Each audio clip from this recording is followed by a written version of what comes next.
All right, guys, today's topic is your why. And I know that many of you are thinking, well, I don't really have a why. I don't have much of a story to tell. And maybe you're thinking, my story or my why is just not big enough. And that's something that we're going to work on. And it's something that I have continually grown as a coach. And first of all, I want you to get rid of that mentality of you don't have a great enough story, because we all have a story to tell, and your story is what makes you uniquely you, and that is what's going to attract people to you because of who you are. As we get older, so many of us are afraid to let ourselves dream. We're afraid to dream big, which is the whole idea behind our team name. That's why I came up with Dream Big, is because I don't want you guys to be afraid to let your minds wander and to think about the vision that you have for your life. Get out of that "it is what it is" mentality. That's a bunch of bull crap. And allow yourselves to really think about what you want out of life, and don't be afraid to go after it. So many times we shrink our vision and we shrink our why down to the smaller size because we are afraid of what people are going to think of us, or we are afraid of failure. So I want you to ask yourself today, if you couldn't fail, what would you do? If failure was not something that you feared, what would you go after? I finally started to push myself out of my own comfort zone. And when I finally did that, after I had been coaching for a few months, it took some time for me to grow that.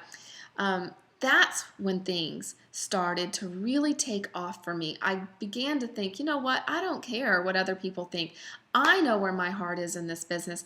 I know what I want to achieve, and I know that I have the potential to help so many people, but I have to get out of my own way first. My vision and my why has grown tremendously since I first became a coach. In the beginning, I thought I just want to help a few people have fun and earn a few extra bucks, and that would be great. And there was nothing wrong with that, but I finally began to ask myself, why not me? I see these other coaches out there who are achieving some great things for their family and helping other people do the same thing. That is where the compound effect kicks in and some amazing things happen. It's awesome to help people in challenge groups, but then when you can bring coaches onto your team and you can help them achieve financial success and help them achieve success in their fitness journey, that is amazing. So you know what I'm excited about, and my why has a lot to do with my family. I want financial freedom for my family and for my kids. I want to pay for them to go to college, and I don't want them to have any debt from college loans. I want to create my own schedule and have the freedom to say, you know what? I'm going to shut down work today and I'm going to go volunteer at my kids' school. I want to be able to get them off the bus. I want to be able to put them on the bus in the morning. I want to take family vacations and not have to put it all on a credit card and worry about going in debt. I want to be able to travel. I want to be able to give my husband the option to get out of the military whenever he chooses to, and him not have that burden of having to stay in just because that's what we have to accept for our family. I don't want to have to worry about money or stress over it. It might have been like a little thing to some people, but recently we had a huge car repair and just some other issues coming up in our family, like the computer breaking. And my husband looked at me and he's like, you know what? Thank you so much for what you do, because if you weren't doing this would have put a huge financial burden on our family this week or this month, and we would have been completely stressed out over how in the world we were going to pay for this. So it's a little thing, but really that was huge. That's a huge thing for our family. So even if you're just starting as a coach and you have, earned $30, don't squash that sprout. That is your first challenger, and you can go out to dinner with your family or go out to lunch. That's a huge step. All right.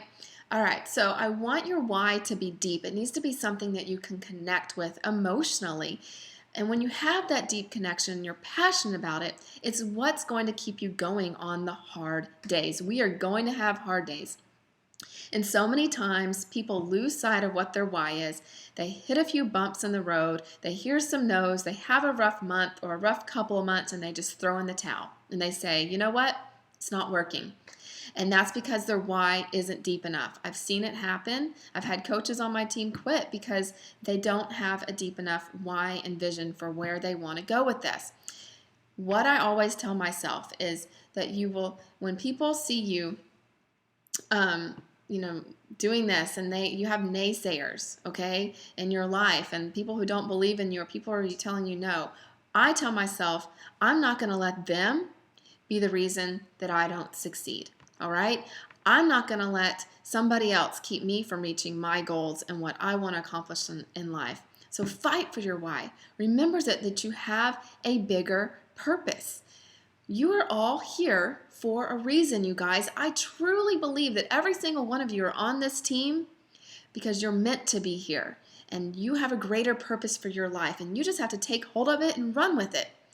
When you have a bad day, I want you to say this. This is when unsuccessful people quit, and I want you to refuse to quit. Life is too short, you guys. We're all here for a reason. You have an amazing opportunity in front of you. It's up to you to take it and run with it. So your assignment for today is I want you to really think about, if failure was not an option, what would you do? What is your why for this business, and what are you fighting for? Post it in the comments below.